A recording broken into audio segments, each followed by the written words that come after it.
कल दोपहर से पूरा देश अभिनेता सुशांत सिंह राजपूत की आत्महत्या पर लगातार चर्चा कर रहा है।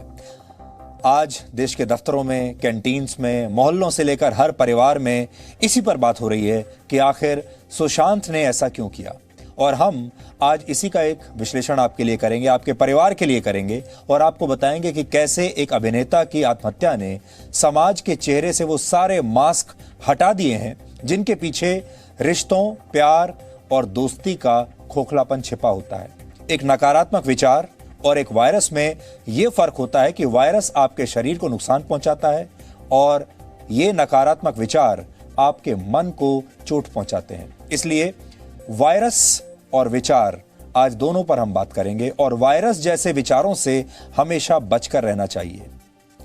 वायरस का इलाज सोशल डिस्टेंसिंग है, जबकि डिप्रेशन का कारण भी यही सोशल डिस्टेंसिंग होता है। इसलिए आज हम नकारात्मक विचारों के इलाज का तरीका भी आपको बताएंगे। लेकिन सबसे पहले हम आपको यह बता दें कि सुशांत सिंह राजपूत ने जो भी किया वो सही नहीं था और ऐसा किसी को नहीं करना चाहिए। सबसे पहली बात तो यह है, सुशांत सिंह राजपूत को यह कदम नहीं उठाना चाहिए था। और आज पूरे समाज को, पूरे देश को, हमें और आपको यह सोचना है कि क्या सुशांत को बचाया जा सकता था। सुशांत को आज हम एक केस स्टडी की तरह लेंगे और ये देखेंगे कि इस केस स्टडी से हमारा देश, हमारे देश में रहने वाले परिवार, हमारा यूथ और हमारा समाज क्या सीख सकता है। सुशांत ने आखिर ऐसा क्यों किया? ऐसी कौन सी बात थी जिसने सुशांत के मन को इतना अशांत कर दिया? क्यों सुशांत अंदर ही अंदर इतना घुट रहे थे? और क्यों एक सफल अभिनेता जिसे पैसे की कोई तंगी नहीं थी, जो शारीरिक रूप से पूरी तरह स्वस्थ था, जिसके पास सपनों की और इच्छाओं की पूरी लिस्ट तैयार थी, आखिर उसने अपने जीवन को समाप्त क्यों किया? इतना पढ़ा लिखा व्यक्ति। लेकिन सबसे पहले आप सुशांत सिंह राजपूत के बारे में कुछ बातें जान लीजिए। हो सकता है कल से अब तक आपको बहुत सारी बातें पता चली भी हों, लेकिन सही क्या है हम आपको बताते हैं। फिल्म इंडस्ट्री में ऐसे बहुत कम ही कलाकार हैं जिन्होंने अपने संघर्ष और अपने टैलेंट के दम पर सुशांत सिंह राजपूत जैसी सफलता पाई। और सिर्फ 7 वर्षों में ही वो कम से कम 8 बड़ी और चर्चित फिल्मों में लीड हुई हीरो के तौर पर दिखाई दिए। एक 34 वर्ष के युवा के लिए यह बहुत बड़ी सफलता मानी जाएगी, जिसने फिल्मों के लिए इंजीनियरिंग जैसा करियर छोड़ दिया था। स्कूल के समय से ही वो बहुत टैलेंटेड यानी प्रतिभावान छात्र माने जाते थे और एस्ट्रोफिजिक्स उनका प्रिय विषय था। फिजिक्स में सुशांत नेशनल ओलंपियाड विनर भी रह चुके हैं। उन्होंने 11 इंजीनियरिंग एग्जाम्स क्लियर किए थे। वर्ष 2003 में दिल्ली कॉलेज ऑफ इंजीनियरिंग के एंट्रेंस एग्जाम में उनकी ऑल इंडिया में 7वीं रैंक आई थी। दिल्ली कॉलेज ऑफ इंजीनियरिंग बहुत अच्छा नामी कॉलेज माना जाता है। जो लोग दिल्ली के हैं और आसपास के हैं वो जानते होंगे कि दिल्ली कॉलेज ऑफ इंजीनियरिंग क्या चीज़ है और वहाँ एडमिशन मिलना काफ़ी मुश्किल माना जाता है। बिहार के पटना से दिल्ली आकर उन्होंने इसी कॉलेज से मैकेनिकल इंजीनियरिंग की पढ़ाई की थी। यही नहीं, उन्हें अमेरिका की कैलिफोर्निया की बहुत ही प्रतिष्ठित स्टैनफोर्ड यूनिवर्सिटी से भी स्कॉलरशिप मिली थी। लेकिन वो अपनी इंजीनियरिंग की जो पढ़ाई है वो पूरी नहीं कर पाए और अपनी पढ़ाई पूरा करते वो उससे पहले ही सुशांत सिंह राजपूत का सपना बदल गया, जैसा बहुत सारे युवाओं के साथ होता है। बीच में ही उन्हें ऐसा लगता है कि वो इंजीनियरिंग के लिए नहीं किसी और चीज़ के लिए बने हैं और इंजीनियरिंग छोड़कर उन्होंने एक्टिंग में अपना भविष्य तलाशने का फैसला किया। सुशांत सिंह राजपूत को किताबें पढ़ने का बहुत शौक था और अंतरिक्ष विज्ञान में उनकी बहुत गहरी रुचि थी। फिल्म इंडस्ट्री में ऐसे बहुत कम अभिनेता होते हैं, ऐसे बहुत कम लोग होते हैं जो इस तरह के विषयों पर अपनी पकड़ रखते हैं। अब आप सोचिए कि कितने लोग होते हैं ऐसे जो अपनी फील्ड को छोड़कर उस दूसरी फील्ड में, उस दूसरे क्षेत्र में करियर बनाने के बारे में सोचते हैं जिसमें संघर्ष ही संघर्ष होता है। आज बहुत सारे लोग ये कह रहे हैं कि सुशांत में इच्छा शक्ति की कमी थी, लेकिन इच्छा शक्ति की कमी होती तो सुशांत इंजीनियरिंग छोड़कर एक्टिंग के क्षेत्र में नहीं आते, जो कि बहुत रिस्की बात थी। उन्होंने बहुत रिस्क उठाया जीवन में। इंजीनियर बनकर एक सुरक्षित नौकरी करने के बजाय सुशांत ने संघर्ष का रास्ता चुना और वो भी ऐसी जगह पर आ गए जहां पर 99% नाकामयाबी का ट्रैक रिकॉर्ड रहा है। सिर्फ 1% या उससे भी कम लोग ऐसे होते हैं जो फिल्म इंडस्ट्री में जाते हैं और सफल हो पाते हैं। 99% लोगों को असफलता ही मिलती है। ऐसा वही इंसान कर सकता है जिसे खुद की काबिलियत पर विश्वास हो। एक्टर बनने के लिए सुशांत ने काफी मेहनत की। इसी मेहनत के बल पर उन्होंने पहले टेलीविजन में काम किया। 2008 से 2011 तक सुशांत कई टीवी सीरियल्स का बहुत ही चर्चित चेहरा रहे और जी टीवी पर आने वाले मशहूर धारावाहिक पवित्र रिश्ता से सुशांत देश के घर घर में लोकप्रिय हो गए। इसलिए जी टीवी से भी उनका बहुत पुराना रिश्ता रहा है। इसी प्रतिभा और इसी पहचान से सुशांत को फिल्मों में काम मिला और इसके बाद उनका कद बड़े बड़े फिल्म स्टार्स के बराबर हो गया। लेकिन कहा जा रहा है कि पिछले कुछ समय से वो डिप्रेशन से पीड़ित थे और शायद वो चकाचौंध भरी इस दुनिया में कुछ अकेला महसूस कर रहे थे। ऐसा होता है, कई बार होता है ऐसा।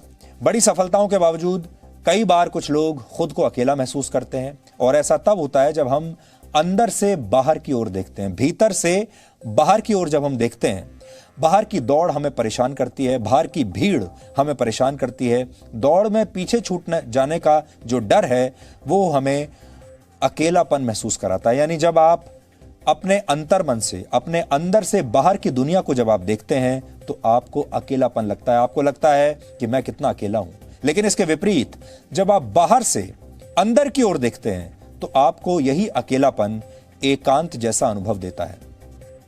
तब आपको एकांत का अनुभव होता है और यह एकांत आपके विचलित मन को शांत करने का काम करता है। अब जो समझने वाली बात है वो ये है कि सुशांत क्या कर रहे थे, क्या देख रहे थे। क्या वो अंदर से बाहर की तरफ देख रहे थे, बाहर की दुनिया को, या बाहर से अपने अंतर मन में झांक रहे थे।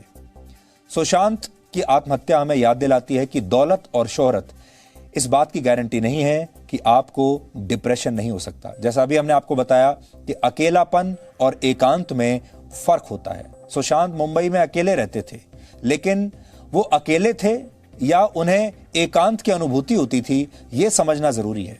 जो उपलब्धियां सुशांत ने बहुत कम समय में, इतनी कम उम्र में हासिल की थी, वो आज भी देश के करोड़ों लोगों का सपना है।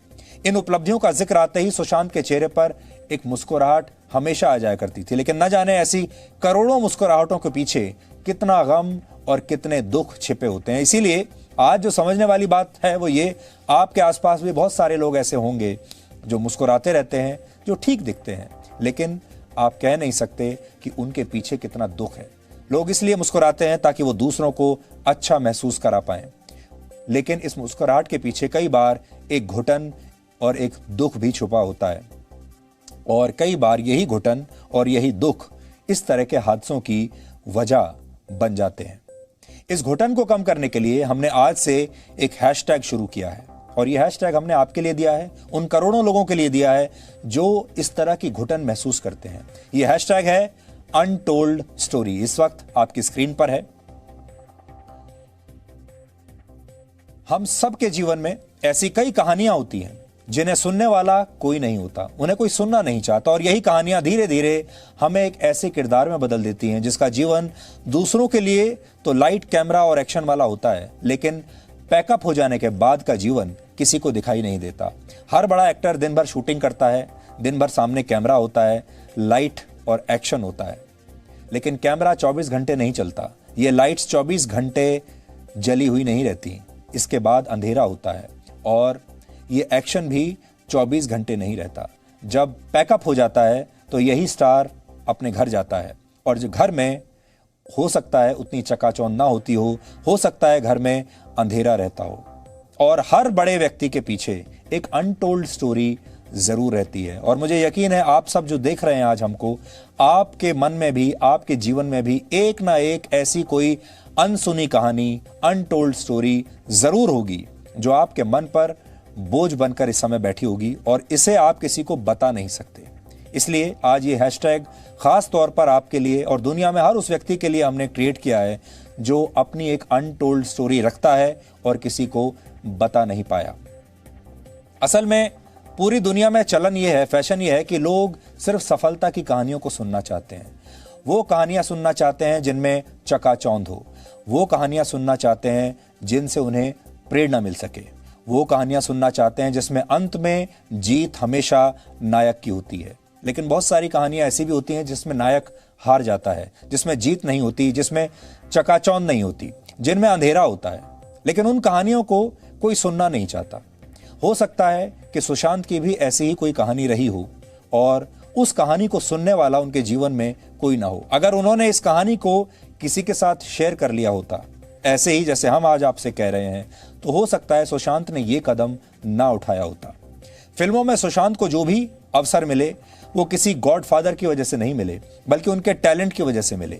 सुशांत का फिल्मी करियर भले ही सिर्फ 7 साल का रहा, लेकिन उन्होंने जिस तरह के किरदार निभाए, उस पर मेहनत की, वो सबको पर्दे पर दिखाई देता था। और इसमें खास तौर पर क्रिकेटर महेंद्र सिंह धोनी के जीवन पर जो फिल्म बनी, उसे देखकर कोई भी अंदाजा लगा सकता था कि सुशांत अपने काम को लेकर कितने गंभीर थे, कितना होमवर्क करते थे, कितने मेहनती थे। अब आप सोचिए, जो व्यक्ति इतना प्रतिभाशाली हो, जो व्यक्ति इतना कामयाब रहा हो, ऐसे व्यक्ति ने आत्महत्या जैसा कदम क्यों उठाया होगा? सुशांत बिहार के रहने वाले थे। उनके पिता सरकारी अफसर रहे हैं, उनकी 3 बहनें हैं और उनके कई करीबी रिश्तेदार बड़े बड़े पदों पर भी हैं। इसलिए परिवार उनका ठीक ठाक है, परिवार से उन्हें कोई समस्या नहीं थी। सवाल यह है कि एक अच्छे खासे संपन्न परिवार का लड़का, एक अच्छा खासा पढ़ा लिखा युवा, एक अच्छा खासा कामयाब इंसान आखिर डिप्रेशन में क्यों चला गया, क्योंकि उसने आत्महत्या क्यों की? इसलिए यह बात आप जान लीजिए कि डिप्रेशन अमीरी और गरीबी देखकर नहीं आता। डिप्रेशन किसी को यह देखकर अपना शिकार नहीं बनाता कि यह व्यक्ति बड़ा सेलिब्रिटी है या यह कोई आम व्यक्ति है। डिप्रेशन एक बहुत बड़ी बीमारी है और हम असल में डिप्रेशन हमारे सामने खड़ा होता है, लेकिन उसे पहचानने से इनकार कर देते हैं। सबसे बड़ी बात यह है कि पिछले वर्ष सुशांत की फिल्म छिछोरे आई थी और इस फिल्म का संदेश भी आत्महत्या के विरुद्ध ही था। वो क्या कारण थे कि सुशांत अपनी ही फिल्म के दर्शन को अपनी असल जिंदगी में समझ नहीं पाए? इन सवालों का जवाब किसी को मिल नहीं रहा। हम आपको सुशांत की ही फिल्मों के आज 2 ऐसे अंश दिखाएंगे जिसमें सुशांत जिंदगी से लड़ने का दर्शन समझा रहे हैं बड़े पर्दे पर, लेकिन जब बात उन पर आई तो उन्होंने इसका ठीक उल्टा किया। क्या सुशांत को बचाया जा सकता था? अब बड़ा सवाल यह है। हम सुशांत के निजी जीवन में नहीं जाना चाहते, हम सुशांत ने ऐसा क्यों किया इस पर भी बहुत ज्यादा बात नहीं करना चाहते। जितना बताना था आपको बता दिया, लेकिन अब बड़ी बात यह है कि क्या सुशांत को बचाया जा सकता था? और हमारे समाज में जो लाखों करोड़ों सुशांत हैं, जो घूम रहे हैं, जो बाहर से बिल्कुल ठीक दिखते हैं, आप उनसे बात करें तो वो मुस्कुराते हैं और ऐसा लगता है कि इनके जीवन में सब कुछ ठीक है, लेकिन उनके जीवन में कुछ ठीक नहीं है। क्या उन सबको बचाया जा सकता है?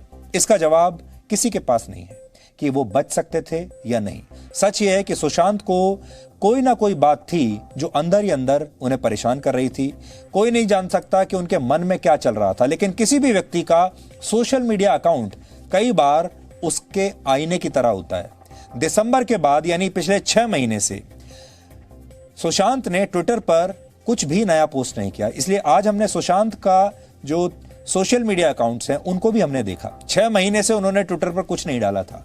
10 दिन पहले इंस्टाग्राम पर उन्होंने अपनी मां के बारे में लिखा था, जिसमें उन्होंने आंसू, सपने और जीवन की बात की थी। सुशांत की मां का निधन जब वो सिर्फ 16 साल के थे और उनके करीबी लोग बताते हैं कि अपनी मां से वो बहुत प्यार करते थे और अपनी मां के बहुत करीब थे, और जब से उनकी मां का देहांत हुआ वो अपनी मां को लेकर, उनके देहांत को लेकर बहुत दुखी रहते थे। उन्हें इस बात का बहुत मलाल रहता था कि जब वो इतने बड़े स्टार बने, जब वो सुपरस्टार बन गए, उन्हें इतनी कामयाबी मिली, उनकी इस कामयाबी को देखने के लिए उनकी मां नहीं थी। इस बात का दर्द उन्हें हमेशा रहता था। सुशांत के मन में क्या चल रहा था इन बातों से समझा जा सकता था, लेकिन किसी ने इस पर भी कोई ध्यान नहीं दिया। फिल्म इंडस्ट्री के बारे में अक्सर लोग कहते हैं कि यहां कोई किसी का दोस्त नहीं होता, कोई किसी का सगा नहीं होता। कई लोगों का कहना है कि सुशांत इस फिल्म इंडस्ट्री में अकेले पड़ गए थे। सुशांत के बारे में यह बात काफी समय से लोगों को पता थी कि उन्हें कोई ना कोई मानसिक समस्या तो है, इसके लक्षण भी उनमें दिखाई दे रहे थे, लेकिन इन लक्षणों को देखने और समझने वाला कोई नहीं था। और यकीन मानिए, आप तो जानते हैं मीडिया को बहुत सारी बातें पता होती हैं। मीडिया में भी बहुत सारे लोगों को इस बात की जानकारी थी कि सब कुछ सुशांत के साथ जो कुछ हो रहा है वो सब कुछ ठीक नहीं हो रहा है। सुशांत को कोई ना कोई बात परेशान कर रही है। वो कई बार अपना फोन बंद कर देते थे, कई दिनों तक किसी का फोन नहीं उठाते थे, अचानक शूटिंग छोड़कर कहीं चले जाते थे, ऐसा होता था।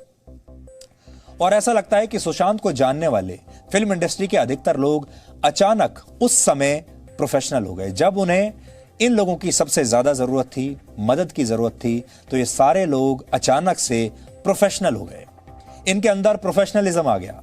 फिल्म इंडस्ट्री के लोग किसी के मरने के बाद उसके दोस्त के तौर पर तुरंत आकर खड़े हो जाते हैं, बड़ी बड़ी बातें सोशल मीडिया पर लिखने लगते हैं। अब से आपने देखा होगा, जब से सुशांत की मृत्यु हुई है, पूरा फिल्म इंडस्ट्री उनके बारे में लिख रहा है। कोई लिख रहा है वो उनके भाई थे, कोई लिख रहा है कि वो उनके बहुत करीबी दोस्त थे, कोई लिख रहा है कि उन्होंने पहले मुझे क्यों नहीं बताया, कोई और कुछ लिख रहा है। सब लोग ये बता रहे हैं कि वो इनके बड़े सगे थे और सुशांत को लेकर वो बड़े चिंतित थे और वो सुशांत के बड़े करीबी थे। लेकिन जब यही व्यक्ति जिंदा होता है, मुसीबत में होता है, तो ये सभी लोग प्रोफेशनल हो जाते हैं और मरने के बाद ये सब मरने वाले के सगे हो जाते हैं।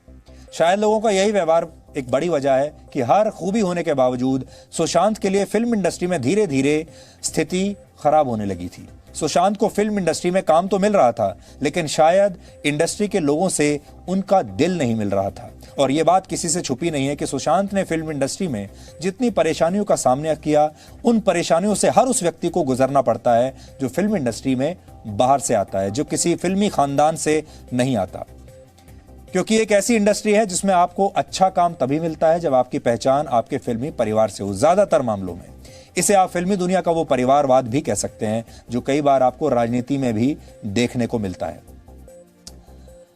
तो क्या सुशांत को इस बात की भी परेशानी थी कि फिल्म इंडस्ट्री में वो अपने कदम वैसे नहीं जमा पा रहे हैं जैसे कि होने चाहिए थे?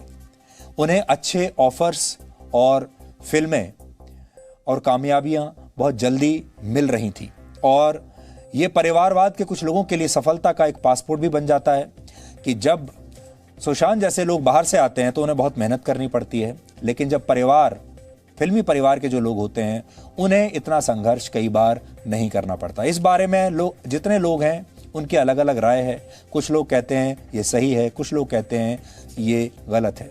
लेकिन हम आज आपसे इतना कहना चाहेंगे कि कितनी भी परेशानी रही हो, वो परेशानी इतनी बड़ी नहीं हो सकती कि सुशांत को ऐसा कदम उठाना पड़े। और दूसरी बड़ी बात यह है कि चाहे आप फिल्म इंडस्ट्री के अंदर के हों या बाहर के, संघर्ष तो आपको हर जगह करना ही पड़ेगा। और फिल्म इंडस्ट्री की ही बात क्यों करनी है, आप किसी भी क्षेत्र में चले जाएं, आज हर जगह लोगों को ऐसा ही संघर्ष करना पड़ता है। इसलिए हमारे देश में जो युवा इस समय हमें देख रहे हैं, हम उन्हें यह जरूर कहना चाहेंगे कि संघर्ष से डरने की आवश्यकता नहीं है, संघर्ष से मुंह मोड़ने की आवश्यकता नहीं है। संघर्ष तो आपको करना ही पड़ेगा। इसलिए वो काम कभी ना करें जो सुशांत ने किया। लेकिन सुशांत के पक्ष में आज फिल्म अभिनेत्री कंगना रनौत ने एक वीडियो जारी किया है। आज आप कंगना की बात भी सुनिए, क्योंकि अब कंगना जैसे जो फिल्म स्टार्स हैं, उन्होंने फिल्म इंडस्ट्री की जो इंटरनल पॉलिटिक्स होती है उसको भी इस पूरे मामले के साथ जोड़ दिया है। सुशांत सिंह राजपूत की मौत ने हम सबको झंझोड़ के रख दिया है, मगर कुछ लोग जो इस चीज़ में माहिर हैं कि कैसे एक पैरेलल नैरेटिव चलाना है, वो इस तरह से चला रहे हैं कि हाँ, जिनका दिमाग कमज़ोर होता है वो ये डिप्रेशन में आते हैं और सुसाइड वगैरह कमिट करते हैं। जो बंदे ने स्टैनफोर्ड की स्कॉलरशिप, वो रैंक होल्डर है in his entrance for engineering, उसका दिमाग कमज़ोर कैसे हो सकता है? अगर आप देखें उनके कुछ लास्ट पोस्ट, वो क्लियरली कह रहे हैं कि लोगों को बैक कर रहे हैं कि प्लीज़ मेरी फिल्म में देखो, मेरा कोई गॉड फादर नहीं है, मुझे निकाल दिया जाएगा इस इंडस्ट्री से। अपने इंटरव्यू में वो जाहिर कर रहे हैं कि मुझे क्यों नहीं ये इंडस्ट्री अपनाती है, I feel like a left over. तो क्या इसमें इस हादसे की कोई बुनियाद नहीं है? किस तरह से अगर किसी और स्टार किड ने इस तरह से 6-7 के साल के स्पैन में काय पहुंचे, जैसे उनको कोई डेब्यू की कोई एक्नॉलेजमेंट, कोई अवार्ड नहीं मिला, या केदारनाथ या धोनी या छिछोरे जैसी फिल्म, एक गली बॉय जैसी एक वाहियात फिल्म को सारे अवार्ड मिलते, Chhichhore is the best film and the best director, उनकी फिल्म को कोई एक्नॉलेजमेंट नहीं। हमें आपसे कुछ नहीं चाहिए, हमें आपकी फिल्में नहीं चाहिए, लेकिन जो हम खुद करते हैं आप हमारे एक्नॉलेजमेंट क्यों नहीं हमें देते हैं? मुझे इनकी फिल्में, मैं जो खुद फिल्में डायरेक्ट करती हूँ, उनको सुपरहिट फिल्मों को ये फ्लॉप घोषित करते हैं। मुझ पे 6 केसेस क्यों डाले गए, क्यों मुझे जेल में डालने की कोशिश की गई? और मुझे इनके जो चमचे जर्नलिस्ट हैं, वो सुशांत जैसे लोगों पे जो ब्लाइंड आइटम्स लिखते हैं कि वो साइकोटिक है, न्यूरोटिक है, एडिक्ट है। संजय दत्त की एडिक्शन तो आपको बहुत क्यूट लगती है। वो लोग मुझे मैसेज करते हैं कि तुम्हारा बहुत डिफिकल्ट टाइम है, तुम ऐसा वैसा स्टेप मत उठा लेना। ऐसा क्यों कहते हैं मुझे? ये क्यों मेरे दिमाग में डालना चाहते हैं कि आप सुसाइड कर लीजिए? तो ये सुसाइड थी कि ये प्लान मर्डर था? लेकिन सुशांत की गलती यही है कि वो उनकी बात मान गया। उन्होंने कहा तुम वर्थलेस हो, वो मान गया। उसने he didn't remember what his mother told him. उन्होंने कहा कि तुम्हारा कुछ नहीं होगा, वो मान गया। वो चाहते ही ये है कि वो इतिहास लिखे और ये लिखे कि सुशांत कमजोर दिमाग का था। वो ये नहीं बताएंगे कि क्या सच्चाई क्या है। तो हमें ये डिसाइड करना है कि who will write the history, we will decide that. Kangana के विचार आपने सुने। फिल्म इंडस्ट्री में और भी कुछ लोग हैं जो सुशांत के इस कदम से बहुत आहत थे और उन्होंने दिल खोलकर बहुत ईमानदारी से सुशांत के इस कदम के बारे में अपनी बातें लोगों के सामने रखी हैं। उनमें से एक और हैं सिकंदर खेर, और उन्होंने क्या कहा है ये भी आप सुनिए। It's unbelievable and it's an unbearable tragedy. You know, people have been asking me about this because whatever people have been doing this, I'm not only talking about Sushant Singh, who's passed away because he's from the industry, but I just have to say this, man, because you know what it is, some people don't have anybody to talk to. Stop talking behind people's backs, man. Stop bitching people out. Stop gossiping, man. What do you people... Some people don't have people to talk to, okay? And they're helpless. And this is what it's probably driven him to. Just stop it, man. Just stop it. Some people are not as blessed or are not you. Maybe they're going through something. Let them do what they're doing, man. They're not harming you. They're not harming your family. They're not doing anything. Stop talking about people behind their back if you have nothing good to say. Why do that? This is a bloody cruel industry, man. You need to be strong. It's damn tough, yeah? He must have been alone. He must not have had anybody to talk to. Look at what's happened. No, you don't even know what it is. But just stop, yeah. Just stop. Maybe that's not the reason, but some people are alone. I know I am many times. I know I don't have people to talk to as well. It's just tragic. You know? Whoever's out there, just if you have nothing good to say about somebody, don't say anything. It's good for you. This is such a... Just try and be good, man. Bloody human beings are a bloody virus, man. Human beings are a virus, you understand? Corona and Earth is bloody taking us down because of us. Because of what we do. We've taken over this earth. We've taken over everything. We're selfish, bloody mean people. Don't be so bloody greedy. Okay, some people are in a better place than others, okay? Success comes, success goes. Just leave people be, okay? Say something nice, encourage somebody, man, if they're going through something that's down. I've been through a lot of that as well. Say something, but, you know, it's just shattering, yeah. This is just shattering. तो किसी को कोई मानसिक तनाव है या किसी को डिप्रेशन है या कोई आत्महत्या करना चाहता है, इस दुनिया में जिंदा नहीं रहना चाहता, उसके पीछे वो व्यक्ति किस स्थिति में है ये एक बड़ा कारण हो सकता है और उसकी स्थिति वही जानता है, उसका मन ही जानता है। लेकिन क्या उसके आसपास के लोग भी इसमें कोई भूमिका निभाते हैं?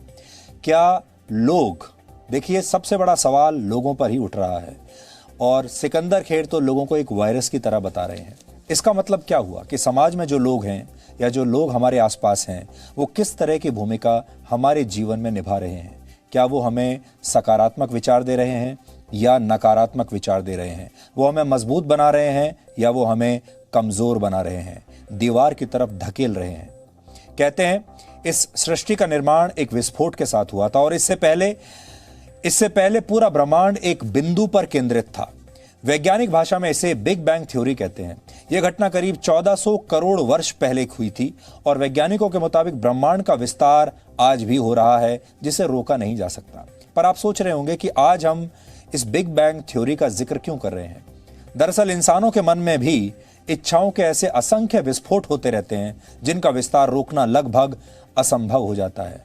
यानी इच्छाएं एक के बाद एक चली जाती हैं और इच्छाओं को कई बार कंट्रोल करना असंभव हो जाता है।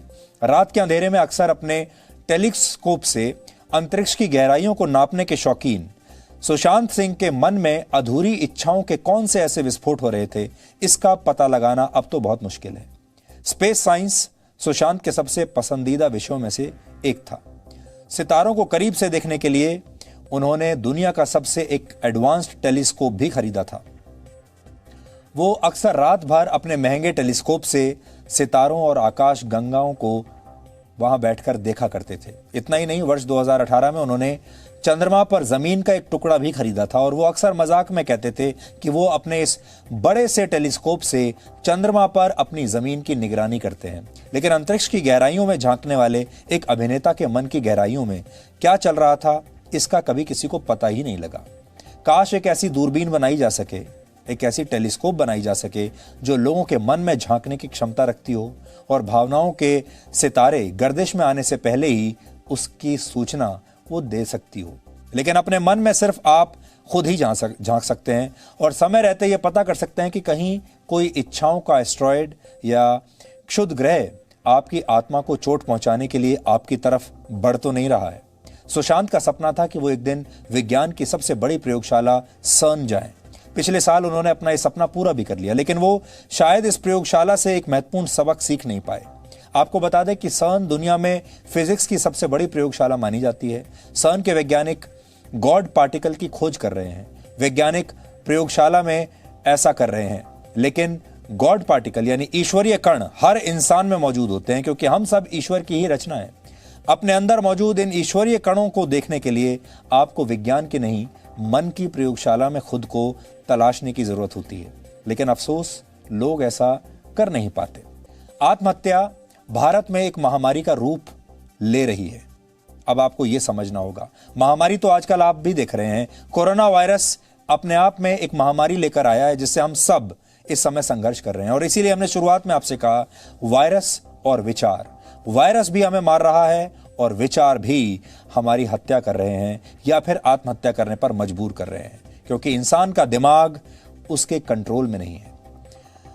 आज आप इस महामारी की वजह जानकर हैरान रह जाएंगे, जिस महामारी को हम आत्महत्या का नाम दे रहे हैं। भगवान बुद्ध ने एक बार कहा था कि आप पूरी दुनिया में घूमकर ऐसे व्यक्ति की तलाश कर सकते हैं जो आपके प्यार का सच्चा हकदार है, लेकिन आपको वो व्यक्ति कहीं मिलेगा नहीं, क्योंकि आप स्वयं अपना प्यार पाने के सबसे बड़े हकदार हैं। यानी जो व्यक्ति खुद से प्यार नहीं कर सकता, वो भला दूसरों को प्रेम कैसे कर सकता है। जो लोग अपने जीवन की कदर नहीं करते, खुद से प्यार नहीं करते और दूसरों के द्वारा दिए गए दुख को अपना सबसे बड़ा दर्द समझ लेते हैं, वो कई बार आत्महत्या जैसा कदम उठा लेते हैं। हमारे समाज में रिश्तों को, परिवार को और प्यार को जीवन का सबसे बड़ा आधार माना जाता है। सब लोगों को यही चाहिए, सबको अपने रिश्ते अच्छे चाहिए, उन्हें परिवार चाहिए, उन्हें जीवन में प्यार चाहिए। लेकिन आपको जानकर दुख और पीड़ा का अनुभव होगा कि भारत में होने वाली ज्यादातर आत्महत्याओं की वजह यही रिश्ते हैं, यही परिवार है और यही प्रेम है, यही प्यार है। नेशनल क्राइम रिकॉर्ड्स ब्यूरो यानी एनसीआरबी के आंकड़ों के मुताबिक भारत में होने वाली कुल आत्महत्याओं में से करीब 40% रिश्तों की वजह से होती है। यानी परिवार, विवाह और प्रेम मिलकर 40% आत्महत्याओं का कारण बन गए हैं। ये वो रिश्ते हैं जिनका आधार हमेशा प्रेम होता है। आंकड़ों के मुताबिक आत्महत्या करने वाले 29% लोगों ने पारिवारिक समस्याओं की वजह से अपनी जान दी, जबकि आत्महत्या करने वाले 5% से ज्यादा लोग अपने शादीशुदा वैवाहिक जीवन से खुश नहीं थे। प्रेम संबंधों के कारण आत्महत्या करने वाले लोगों की संख्या 3.5% है। इसके अलावा 17% आत्महत्याएं उन लोगों ने की जो बीमारी से तंग आ चुके थे। कर्ज से परेशान होकर जान देने वाले लोगों की संख्या करीब 3% है, जबकि नशे की आदत की वजह से आत्महत्या करने वालों की संख्या 4% है। यानी करीब 40% आत्महत्याएं टूटते रिश्तों के कारण हो रही हैं। वो रिश्ते जिन पर हम सब बहुत गर्व करते हैं, वो रिश्ते जो हमें आपस में जोड़ कर रखते हैं, वो रिश्ते जो हमारा हाथ मुश्किल वक्त में भी थाम कर रखते हैं। लेकिन ऐसा लग रहा है कि रिश्तों की मजबूती वाली ये बातें धीरे धीरे सिर्फ किस्से, कहानियों और किताबों का हिस्सा बनकर रह गई हैं, क्योंकि जिस प्रेम की डोर से ये रिश्ते बंधे होते हैं, वही डोर अब आत्महत्या का फंदा बनती जा रही है। यानी लोग परिवार के बीच रहकर भी अपनों का प्यार पाने के लिए तरस रहे हैं। परिवार में रहते तो हैं, लेकिन परिवारों के बीच में भी बहुत दूरियां हैं। लोगों के पास सोशल मीडिया पर अपनी भावनाएं व्यक्त करने का तो समय है, लेकिन अपने परिवार के लोगों की बातें सुनने का और उनसे अपने दिल की बात कह देने का समय नहीं है। लोग फेसबुक की वॉल पर तो सबसे जुड़े रहते हैं, लेकिन असल जिंदगी में परिवारों के बीच ही एक ऐसी दीवार खड़ी हो गई है जिसने आपसी समझ, प्रेम और भावनाएं व्यक्त करने की संभावनाओं को लॉग आउट कर दिया है। सोचिए, सुशांत भी ये कदम उठाने से पहले अगर अपने परिवार में किसी से बात कर लेते, अपने पिता से बात कर लेते, अपनी बहनों से बात कर लेते, अपने किसी करीबी दोस्त से बात कर लेते, तो शायद आज हम ये विश्लेषण ना कर रहे होते। महान सूफी दार्शनिक रूमी ने कहा था, wound is the place where light enters you, यानी जीवन से मेरे दर्द का घाव उस दरवाजे की तरह होता है जहां से सच की रोशनी आपके भीतर प्रवेश करती है। जीवन के कड़वे अनुभव आपको स्वयं के करीब लाते हैं और आपके रूपांतरण का मार्ग प्रशस्त करते हैं। अब सवाल यह है कि आप ये कैसे पहचानेंगे कि आप खुद या आपके आसपास कोई व्यक्ति डिप्रेशन में है और वो सुसाइड जैसा कदम उठा सकता है, आत्महत्या कर सकता है। लेकिन उससे पहले आप आत्महत्या के सबसे महत्वपूर्ण सिद्धांत को समझिए। यह सिद्धांत दिया था मशहूर समाजवादी एमियल दुर्खिम ने आत्महत्या के अपने सिद्धांत में कई महत्वपूर्ण बातों का जिक्र किया है। उदाहरण के लिए, महिलाओं की तुलना में पुरुषों में आत्महत्या की दर ज्यादा है। अकेले रहने वाले लोगों की बजाय शादीशुदा और किसी रिलेशनशिप में रहने वालों में आत्महत्या की दर ज्यादा है।